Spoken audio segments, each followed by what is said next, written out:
자, 오늘 말씀은 장로의 유전이라고도 얘기할 수 있고 장로의 전통입니다. 오늘 말씀은 마태복음 15장 1절에서 20절까지 다 읽는 것이 이제 좋지만은 그러려고 애를 써봤는데 그러면 본문의 의미를 다 이해하는 것이 좀 어렵다라고 생각해요. 왜냐하면 긴 이야기가 되니까요. 그러면 너무나 시간적으로 이제 어려움이 있어서 1절에서 9절 중심으로 이제 보고 다음 주 시간에는 좀 더 구체적으로 우리가 생각해 보도록 하겠습니다. 저번 주에는 우리가 스가랴 본문을 통해서 스가랴 선지자를 통한 현실을 바라보는 말씀을 우리가 전해 들었습니다. 내용은 간단합니다. 사실 해결하라 라는 뜻이죠. 그리고 해결을 한다는 것은 하나님께로 다시 돌아간다는 의미를 가지고 있습니다. 하나님은 이스라엘 백성이 당신에게로 돌아올 수 있도록 길을 주신 것이죠. 그렇기 때문에 이스라엘 백성은 스가랴의 말씀을 듣고 선지자의 말을 듣고 돌아가야 되지만 그들은 어땠습니까?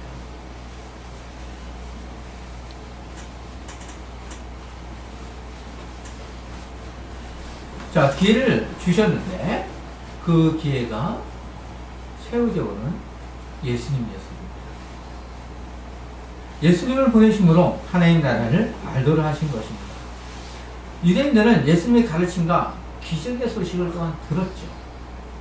근데 이것이 마태복음 14장과 이제 연결시키기 위한 것입니다. 어떤 사람은 어떻습니까? 엘리야가 다시 살아난 것으로, 헤롯 왕은 어땠습니까? 자기가 죽인 세례 요한이 다시 환생한 것으로, 그리고 종교 지도자들은 어땠습니까? 귀신의 왕 바알세불로 생각할 정도였습니다. 계속해서 사역을 해 오던 중 휴식을 하시려고 배에 타고 벳세다에 가셨습니다.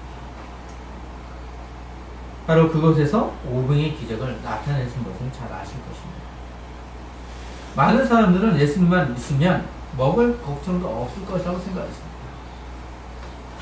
로마로부터 해방을 하고 온누리를 자신들의 나라를 만들어 통치를 하고자 했습니다. 그것이 바로 그들이 생각한 이상적인 나라를 꿈꿔왔기 때문입니다.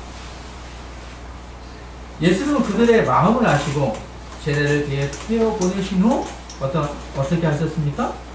기도하러 따로 한적한 곳 산에 올라가셨습니다. 예수님께서 기도할 때 제자들은 폭풍우와 힘든 싸움을 해야 했습니다. 갈릴리 호수를 잘 아는 베드로라 할지라도 어떠했습니까? 위태로운 상황이 있었을 때 예수님께서 물 위로 걸어오셨습니다.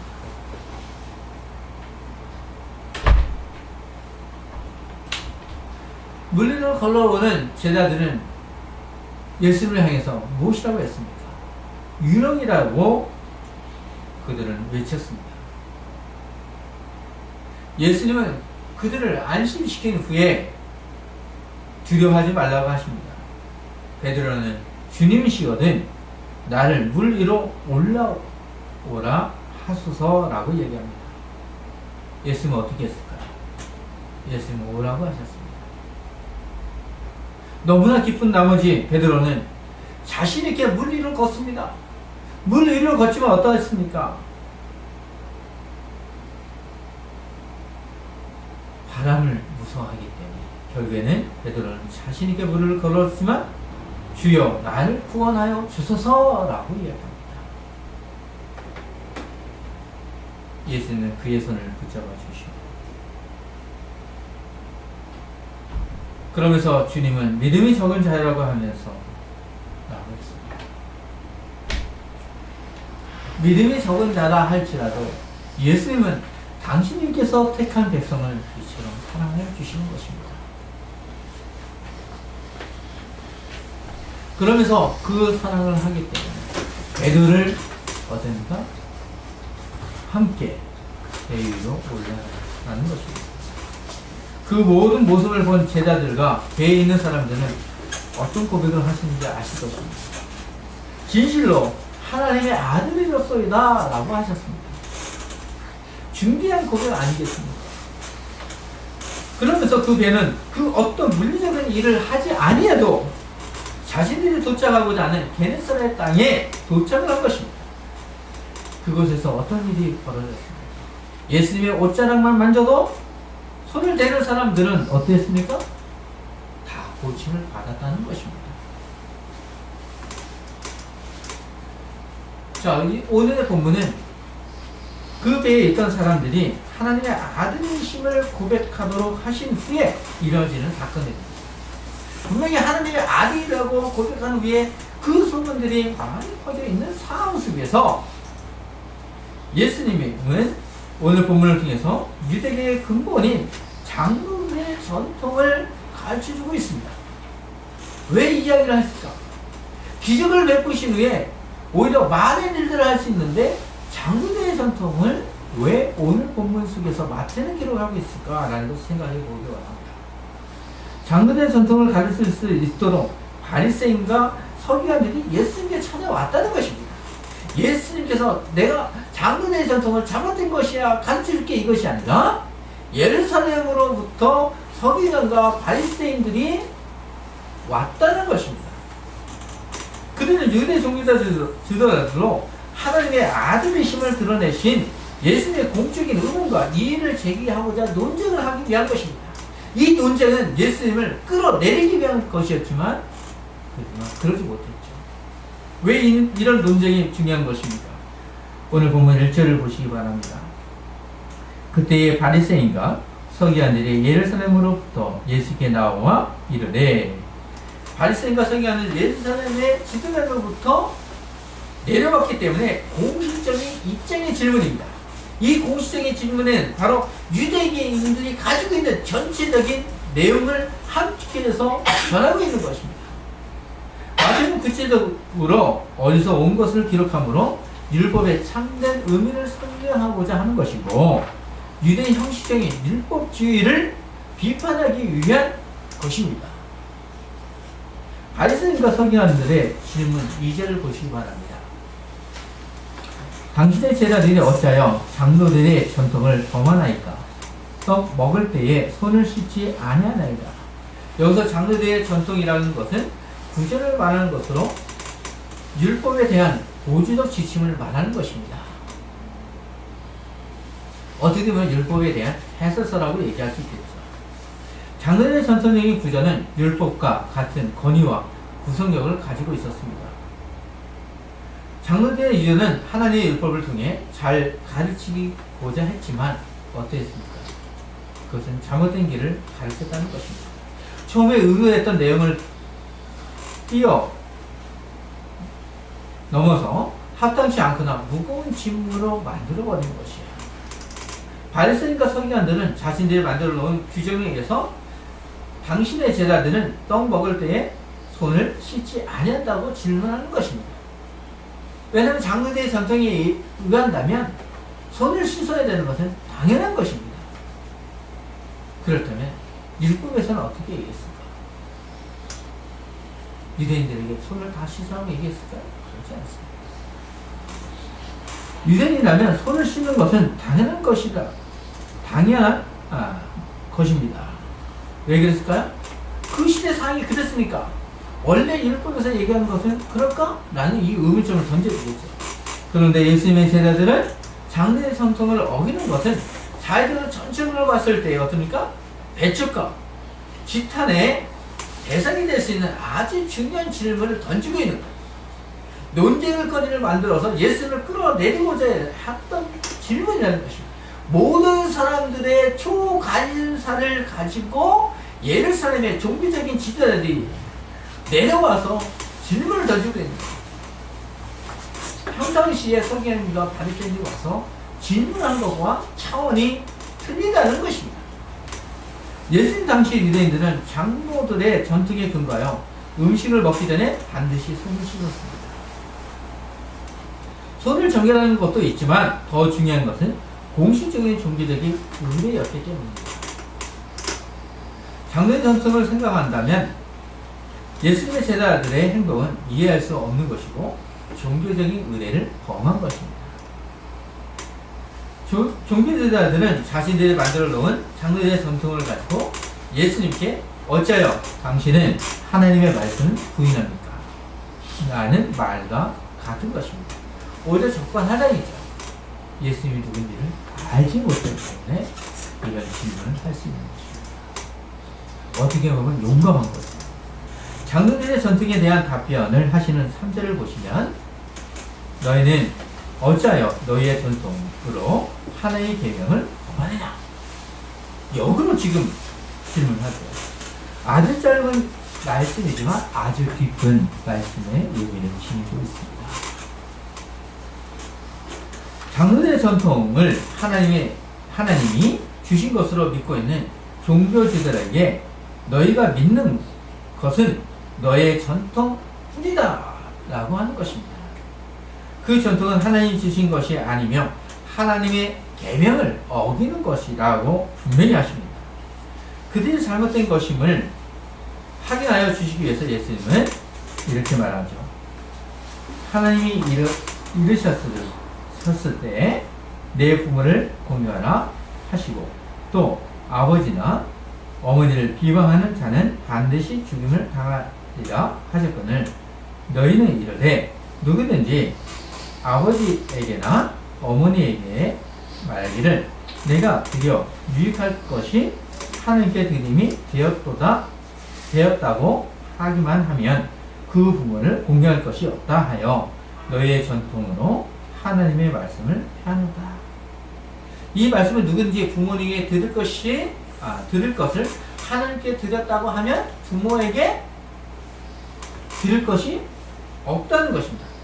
책임이 없다는 거예요. 부모에게 정말 필요한 것이 있는데 내 모든 재산이 하나님 앞에 드려졌습니다 라고 외치면 이것을 가지고 보르만이라고 해요. 보르만 이렇게 얘기하면 부모가 나에게 필요한 것은 이거야 라고 하지만 하나님께 드렸기 때문에 부모에게 드릴 것이 없습니다 라고 하면 못 가져가는 거예요. 부모를 공경할 의무가 없어져 버리는 것입니다. 바로 이런 전통을 비난하시는 것이에요. 우리는 언약의 10가지의 말씀의 10계명을 잘 알고 있습니다. 5계명에서 무엇을 얘기하십니까? 내 부모를 공경하라고 명령하신 것을 우리는 분명히 중요하다는 것을 알 것입니다. 우리가 잘 알고 있는 10계명은 하나님께서 직접 음성으로 시내산에서 주신 명령입니다. 그 어떤 명령보다 이스라엘 백성에게 주신 육성으로 주신 하나님의 법이에요. 그 법을 지금 이스라엘 백성이 어기는 것입니다. 예수님은 내 부모를 공경하는 것이 중요하다는 것을 아시기 때문에 그 뒤에 덧붙이죠. 그 덧붙이는 내용을 보십시오. 아버지나 어머니를 비방하는 자는 반드시 죽임을 당하니라. 분명히 덧붙였습니다.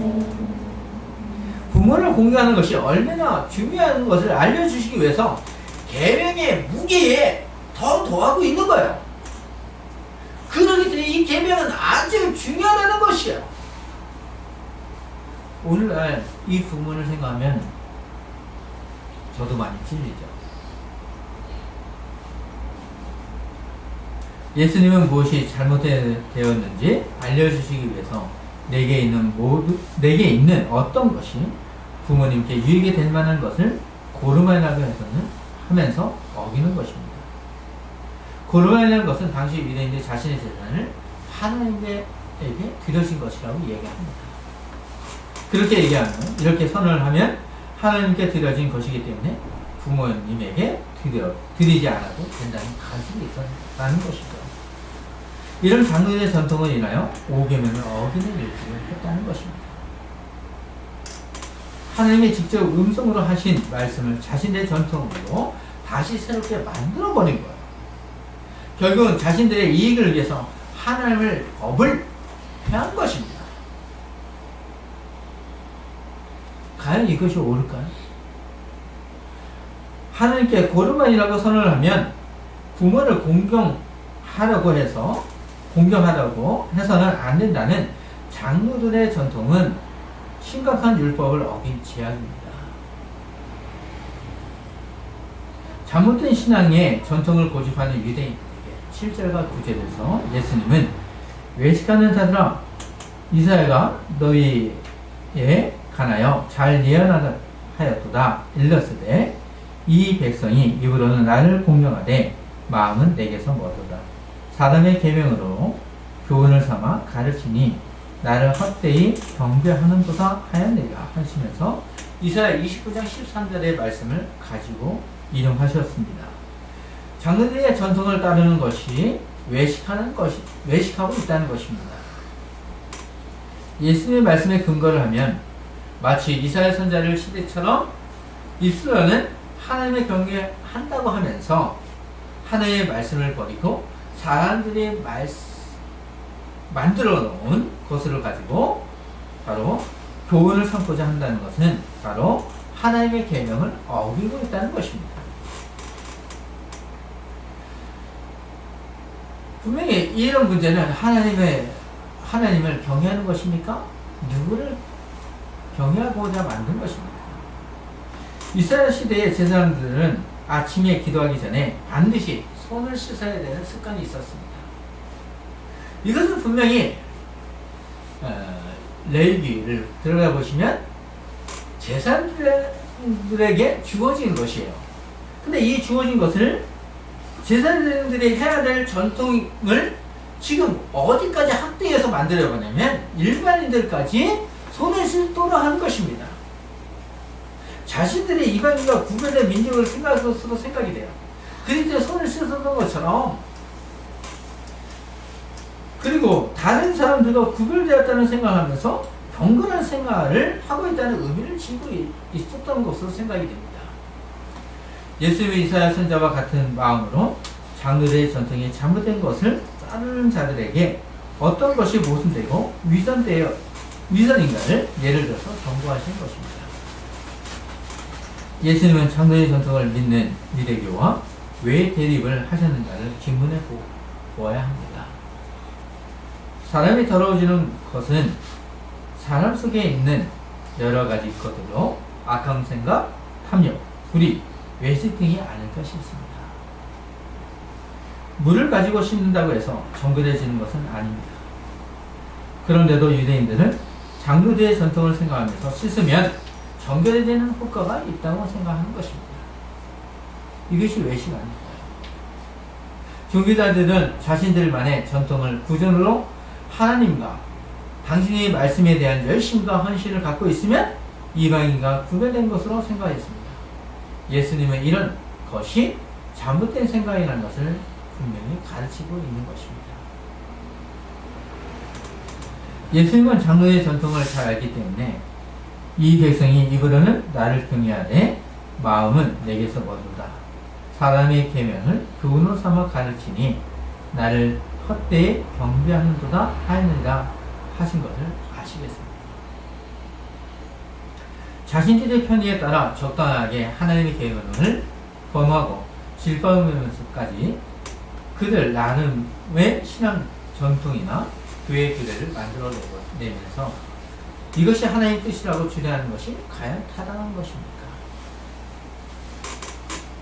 예루살렘부터 바리새인과 서기관들이 파견을 하면서 예수를 정죄하려고 했습니다. 그들의 마음을 잘 알면서도 예수님은 피하지 않고 장로의 전통이 하나님의 말씀을 어기고 있음을 분명히 하셨습니다. 사실 장로의 전통은 오늘날도 얼마든지 발견될 수 있습니다. 또 발견할 수도 있습니다. 오늘날 우리 자신도 신학 시대의 지도자들처럼 자신들만의 전통에 빠져 있지 아니하십니까? 나에게 잘못된 습관이 있다면 어떻게 하시겠습니까? 오늘 본문을 통해서 예수님께서 우리에게 주신 가르침을 생각하면서 기도로 마무리했으면 좋겠습니다.